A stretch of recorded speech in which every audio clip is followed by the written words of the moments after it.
realizing that we're more alike than we are different is the first step. We have to have a continuous dialogue.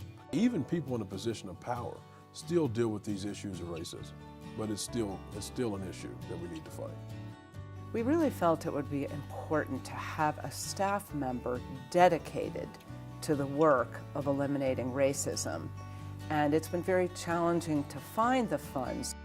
On Saturday, April 29th at Magic Alley, 9 a.m., we have the Race to End Racism. It's a 5K run, 1 mile walk, and we want as many people there, runners and walkers, to help us eliminate racism and create a racial justice coordinator position for the YWCA. Women are not splitting the power with our partners in life in the way that we had hoped would happen in this day and age. In addition to that, we very sadly at the YWCA had to create the Sanctum Center for Senior Enrichment.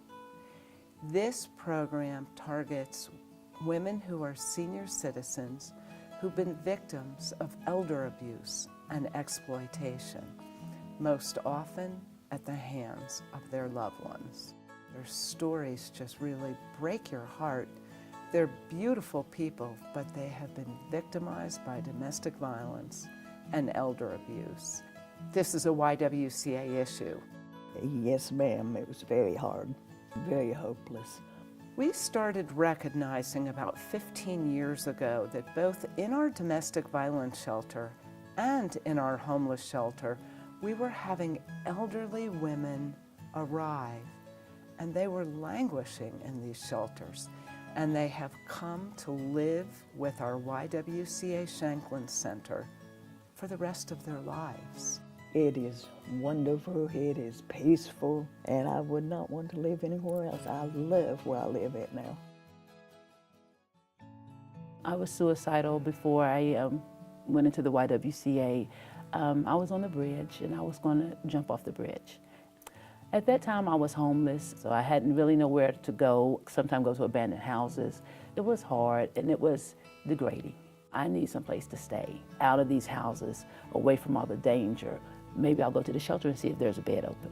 It was quite a big step. It's like rules now where I was used to being free, kind of just roaming. The YWCA was a great place to help me with having structure and order, and for being there with not a handout, but a hand up.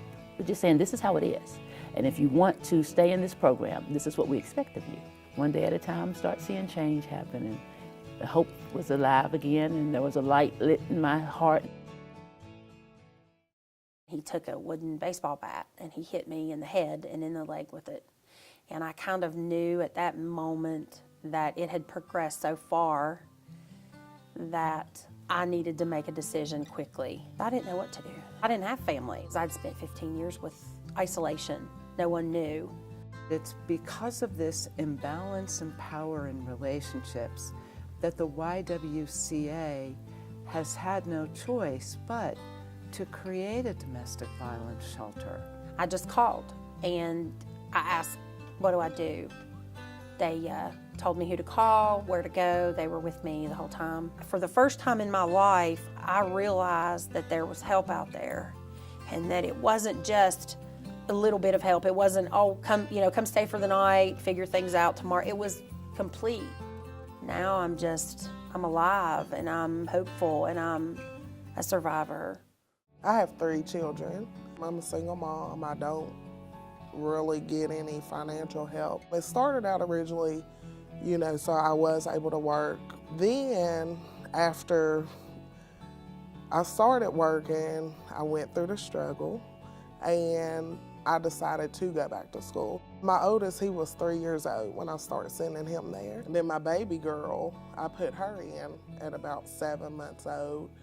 Within a month or so, she was walking. She was saying full sentences or close to full sentences before she was 12 months old. It's like once she was around people in the learning environment, she just took off and excelled. Both of them did. And that's all from being at the daycare. What do they say? It takes a village to raise a child. And that's exactly what they are there at Mel Wolf. It's a part of my everyday life. Like, I don't know what I would do without them. They care for my kids the way that I would care for them myself at home. The YWCA never sits down because really there's no room to sit down.